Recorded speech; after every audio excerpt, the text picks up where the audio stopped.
Okay,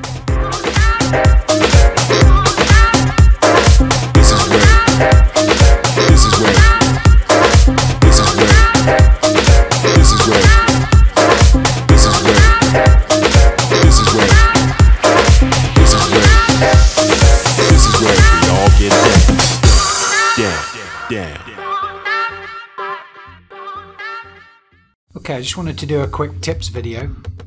Some of the things that I probably wished I'd learned 10 years ago. Some of the things I've picked up along the way, granted from other people's videos, but some of the things that I like to do myself just to help out. So the first thing here is I want to talk about sample packs. So a lot of people purchase sample packs. So I guess a message here is always put a stamp on your own, on the sample, you know, that you're using. Certainly if it's Dr. Rex in Reason, you can chop it up, you can reverse it, you can filter it, extract elements of it, but try not to use the sample as it is in the pack. And don't forget with those that they probably come heavily compressed and ready for use, so there's probably no need to compress them again. Second tip is around creating loops. So normally if you're working in an 8-bar loop or a 16-bar loop, try not to be too repetitive there, because you want to give some movement in there and have some change to those particular elements in that loop. It's quite easy just to drop them in, create an 8-bar loop and leave it as it is. Try and make it interesting, keep people's attention, you know, throw some curveballs in there at times. Third tip is around your ears. Make sure you give your ears a rest. So if you're mixing or mastering, try not to do it for hours on end, because you'll be hearing things that aren't there. Your ears get tired. You need to give them a rest. So it's good to probably do some mixing, take a break, come back, and then if you are planning to master it yourself, just give your ears that little bit of rest before you move on to the next stage. Fourth tip here is about having a reference track. So important when you're mastering. You're trying to get that sound that you're aiming for. Make sure you can A/B it with a particular track that's similar, or an artist that you're trying to get a track sounding similar to. So always have a reference track in there. Tip 5, it's about organisation. It's so easy in some of the DAWs these days, start throwing samples in, creating mixed channels. Make sure you colour them, make sure you name them, because as the track builds up, the more organised that you are, the easier it's going to be to find things as you're moving from there and go directly to a particular synth or sample that you're looking for. Another thing that I've been doing for a number of years is I have a template, so I'm predominantly a Reason user, but I have a template in Reason that I try and tweak at least 2, 3, 4 times a month maybe.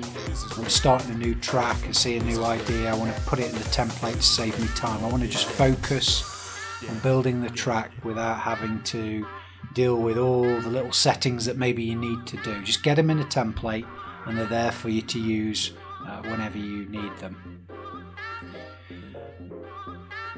Try, if you are passing your mix on to a mastering engineer or whatever, make sure when you bounce it out it sits around -6 dB. This will vary if you look online, but I tend to do mine around -6 dB.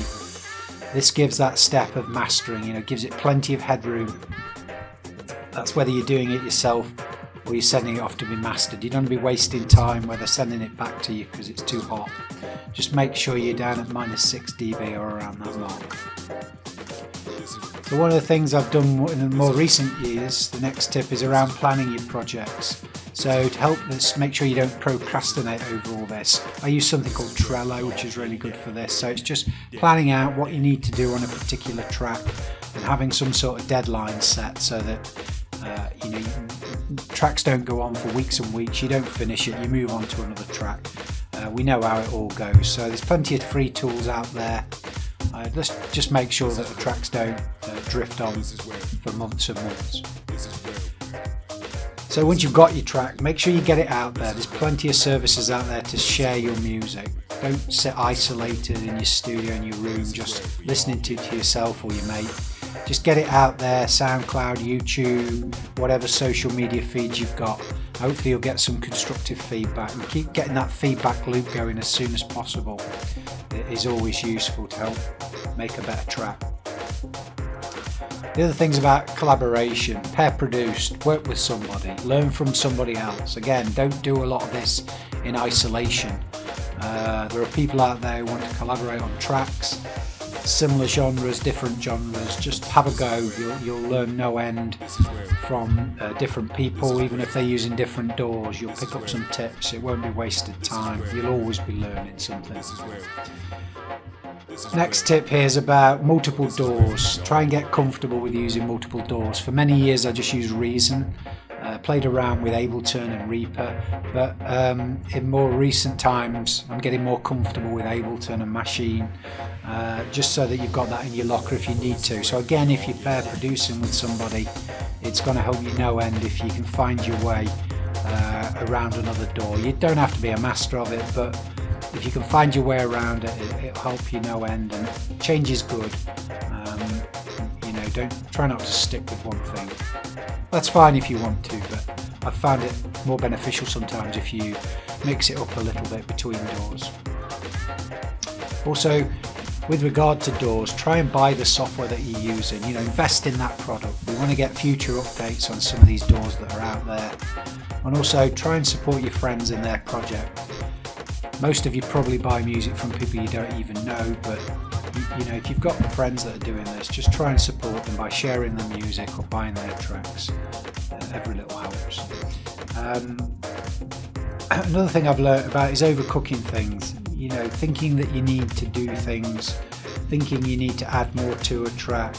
Just try not to overcook it. Listen to your ears.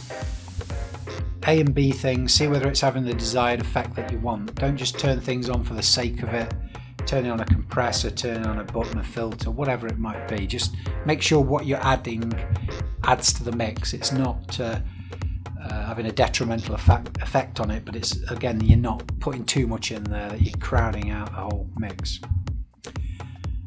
Other thing, being a Reason user, make music on the go.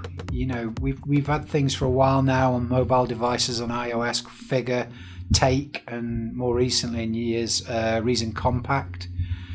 No end of times I'll be sat there and I'll put down a little riff on my phone, a little melody, a little bass line, whatever, some beats, whatever, and then you can easily sync them now back into Reason. It's a seamless process, super simple to do.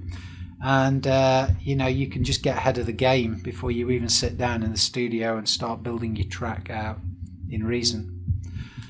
So the final tip here I can think of for this initial series is don't overcompress things. Don't go crazy on the compressors. As I said early on some of the sample packs, they're already compressed. They're all ready and good to go. You may just need to filter, adjust the EQs a little bit here and there, but try not to overcompress things. Don't just turn on the compressor just because it's there. Again, you need to make sure that it's adding to the mix. You're not over compressing things and squashing the hell out of your track. So there's 15 tips that I think are useful. Some of the things I'd wished I'd learned years ago, but again, it's same with anything. The more you do these things, the more you learn, the more tips you'll pick up from people, and the better tracks that you'll be producing. Yeah.